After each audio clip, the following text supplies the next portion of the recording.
महाराष्ट्रातील महत्त्वाच्या बातम्या फक्त 10 मिनिटात. या चॅनलला अजूनही सबस्क्राईब केलं नसेल तर आत्ताच करा.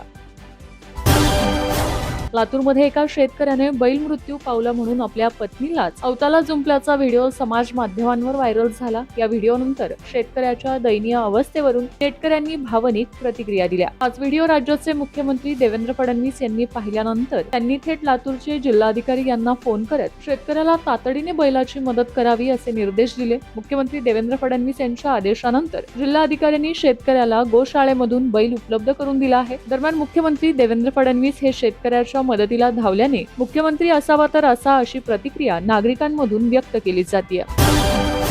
पश्चिम आशियातील सुरू असलेले युद्ध आणि तणावामुळे जागतिक ऊर्जा बाजारपेठेत अस्थिरता निर्माण झाली आहे. या पार्श्वभूमीवर भारताला तेलाच्या संकटापासून वाचण्यासाठी आणि आत्मनिर्भरतेला चालना देण्यासाठी केंद्र सरकारने एक ऐतिहासिक निर्णय घेतलाय. एका अधिकृत अधिसूचनेद्वारे केंद्र सरकारने इथेनॉल मिश्रित पेट्रोलवरील उत्पादन शुल्कात म्हणजेच एक्साईज ड्युटी पूर्णपणे माफ करण्याची घोषणा केली आहे.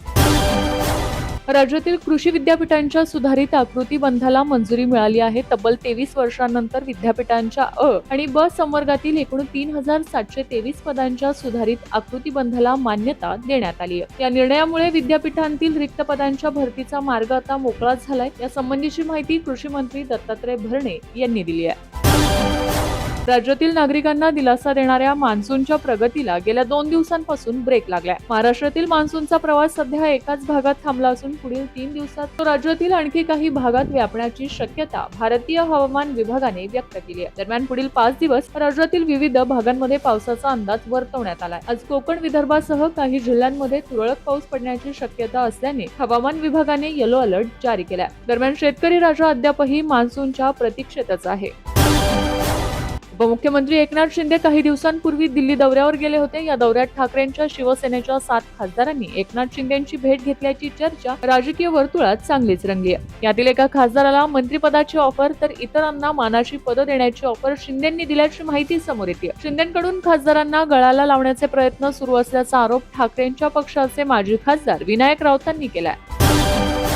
जालना जिल्ह्यातील अंबड तहसीलदार विजय चव्हाण यांना लाचलुचपत प्रतिबंधक विभागाने रंगेहात पकडल्यानंतर त्यांच्या विरोधात मोठी कारवाई करण्यात आली आहे. अवैध वाळू उपसा आणि वाहतूक प्रकरणात कारवाई न करण्यासाठी तब्बल 7 लाख रुपयांची लाच मागितल्याचा आरोप त्यांच्यावर होता. तडजोडीनंतर 6,40,000 रुपये स्वीकारताना छत्रपती संभाजीनगर येथे एसीबीच्या पथकानं त्यांना जेलबंद केलं होतं. या प्रकरणाची गंभीर दखल घेत विभागीय आयुक्त जी श्रीकांत यांनी विजय चव्हाण यांना तात्काळ निलंबित करण्याचे आदेश जारी केले आहेत. पुणेकरांची प्रतीक्षा अखेर संपणार असून माण हिंजवडी मेट्रो सुरू होण्याचा मुहूर्त अखेर ठरला आहे. गेल्या अनेक दिवसांपासून या मेट्रोची वाट पाहणाऱ्या नागरिकांना आता मोठा दिलासा मिळणार आहे. माण हिंजवडी ते बाणेर या मार्गावरील पहिल्या टप्प्यातील सर्व प्रलंबित कामे जून अखेरपर्यंत पूर्ण करण्याचे आदेश देण्यात आले आहेत. त्यानंतर 15 जुलैपर्यंत या मार्गावर प्रवाशांसाठी मेट्रो सेवा सुरू करण्याचे नियोजन आहे. पुढील टप्प्यात ऑगस्टपर्यंत ही मेट्रो शिवाजीनगरपर्यंत विस्तारण्यात येणार असून त्यामुळे पुण्यातील वाहतूक कोंडीला मोठा दिलासा मिळणार आहे. गोदावरी नदी पात्रात भाविकांची बोट उलटली असल्याची घटना घडली आहे. जालना जिल्ह्यातील परतूर तालुक्यात असणाऱ्या गोदावरी नदी पात्रात ही घटना घडल्याचं समोर आलंय. भाविकांनी भरलेली बोट उलटली असून या घटनेत एका महिलेचा मृत्यू झाला असून 2 महिला गंभीर जखमी झाल्याची माहिती मिळते. मिळालेल्या माहितीनुसार काही भाविक बीड जिल्ह्यातील माजलगाव तालुक्यात असलेल्या प्रसिद्ध पुरुषोत्तमपुरी येथे दर्शनासाठी निघाले होते.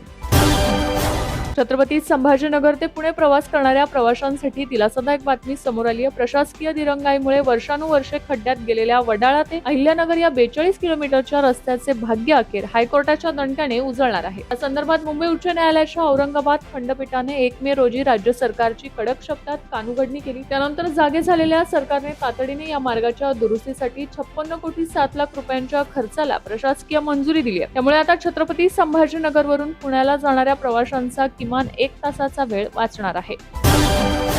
राष्ट्रवादी काँग्रेस पक्षाकडून राज्यसभेची उमेदवारी न मिळाल्यामुळे नाराज असल्याची चर्चा असलेले ज्येष्ठ नेते छगन भुजबळ यांनी आपल्या सूचक आणि अर्थपूर्ण वक्तव्यांची मालिका सुरूच ठेवली आहे. गेल्या 26 वर्षांमध्ये राजकारणात काही जण मेहनतीने पुढे आले आहेत. सगळेच कष्ट आणि मेहनत करत असतात, मात्र काही जण कष्ट न करता देखील पुढे जातात. पक्षासाठी एक एक कार्यकर्ता महत्वाचा असतो. आपापसात मतभेद होतात तेव्हा आपण घर सोडत नाही, आपण मत मांडतो, असं भुजबळ यांनी म्हटलं आहे. भुजबळ यांच्या या वक्तव्याचा रोख नेमका कोणाच्या दिशेने होता याची चर्चा आता राजकीय वर्तुळात चांगलीच रंगली आहे. राज्यात मे आणि जून 2026 या कालावधीत अवकाळी पाऊस, वादळी वारे आणि गारपिटीमुळे बाधित झालेल्या फळ पिकांच्या नुकसानीचे पंचनामे तातडीने आणि काटेकोरपणे पूर्ण करण्यात यावेत. संकटात सापडलेल्या शेतकऱ्यांना कोणताही त्रास होणार नाही याची दक्षता घेऊन नुकसान भरपाईची प्रक्रिया अधिक गतिमान करावी असे निर्देश कृषी मंत्री दत्तात्रय भरणे यांनी दिले आहेत. मंत्रालयातील दालनात आयोजित फळपीक नुकसान आढावा बैठकीत ते बोलत होते.